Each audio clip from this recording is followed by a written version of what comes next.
Oke, jangan ditutup dulu ya. Rekan-rekan muda, Bapak Ibu, terima kasih untuk sampai detik ini Anda setia mendengarkan podcast saya, dan saya akan memberi hadiah di kolom deskripsi. Di sana ada link Google Drive, langsung download aja, jangan ragu-ragu diambil datanya, karena itu adalah hasil yang saya dapat juga dari para mentor dan data-data yang saya dapat dari berbagai tempat gitu ya. Nah, semoga bermanfaat. Dan terima kasih buat semuanya yang masih setia mendengarkan podcast dari Indonesia maupun dari luar negeri. Thank you so much. Tuhan berkati, God bless you, dan doakan selalu saya tetap bisa mengisi podcast ini dengan baik. Salam dari saya, Lembu Tambung.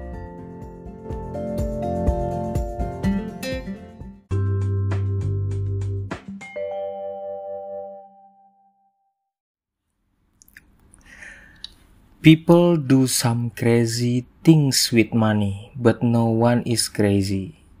Sebuah petikan yang gue ambil dari buku The Psychology of Money, karya Morgan Housel, dari bab 1, No One's Crazy. Kalimat itu menjadi pembuka untuk menyatakan bahwa setiap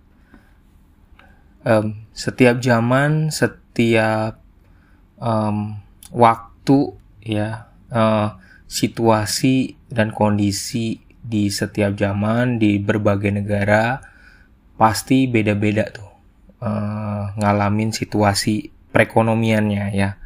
Ada yang anjlok, ada yang kayak misalnya Great Depression-nya Amerika itu tahun 2008, kita itu kan 2008 Great Depression ya. Kalau di Indonesia itu tahun 98 ya kan, krisis tahun 98. Nah gitu, jadi setiap negara tuh beda-beda ngalamin krisis, masa-masa jatuh, masa-masa kebangkitan. Karena kalau di Indonesia setelah tahun 98 itu baru mulai kerasa bangkit itu perekonomian. Lihat dari para investor di pasar modal tuh sekitar tahun 2000-an itu mulai naik, sampai sekarang tuh udah mulai naik ya gitu. Jadi beda-beda.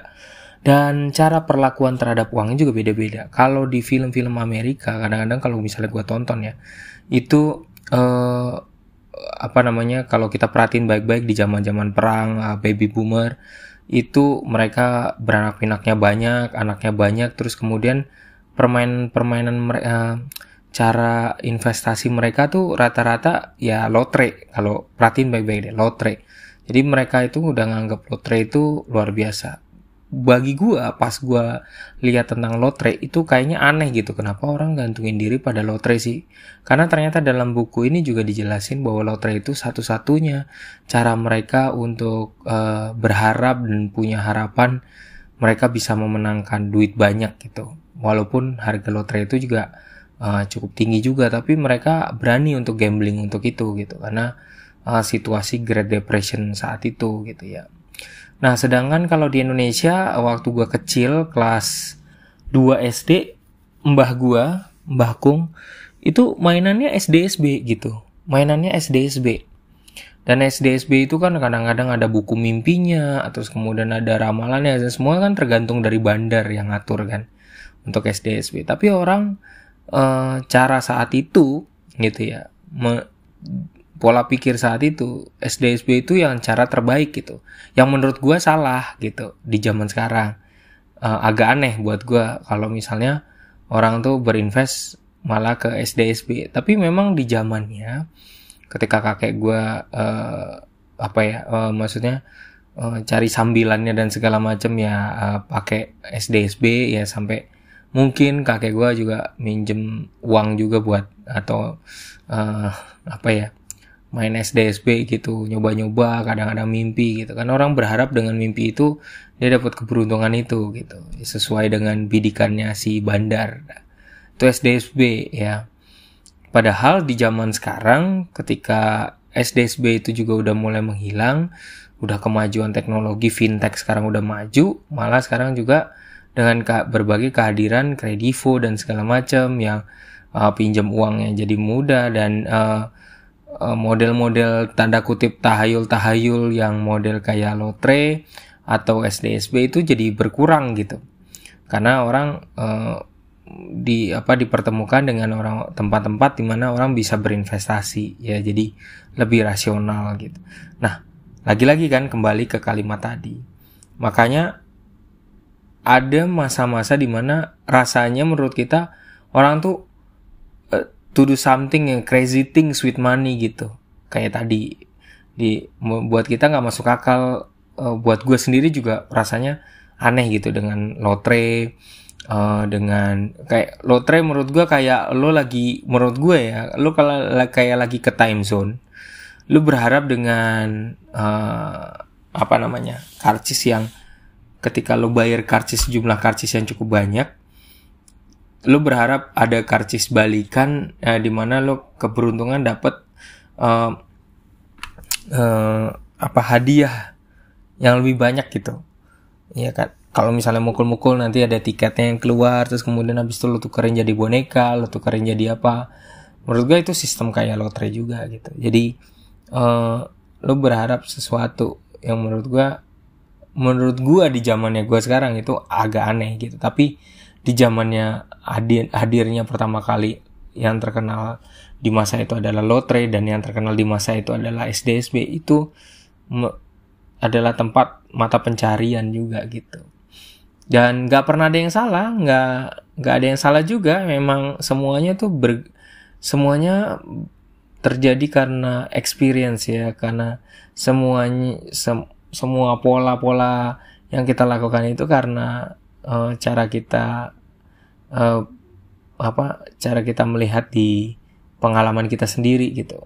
Itu terjadi karena experience kita juga gitu. Jadi masing-masing juga beda. Ya kan, ada orang yang akhirnya kalau kita kepake rasional sekarang, ada orang yang investasinya itu beli tanah, beli emas, beli rumah gitu. Nah sekarang tuh zaman udah bergeser dengan fintech. Sekarang tuh orang jadi paper asset, orang juga beli paper asset yang model investasi saham, terus kemudian deposito. Sekarang juga negara juga lagi intens-intensnya untuk ayo SR obligasi, ayo obligasi, diojok-ojok obligasi gitu. Diajak-ajak bukan untuk konsumerisme tapi untuk investasi, untuk diajak terus gitu, untuk ngebangun negara kan gitu.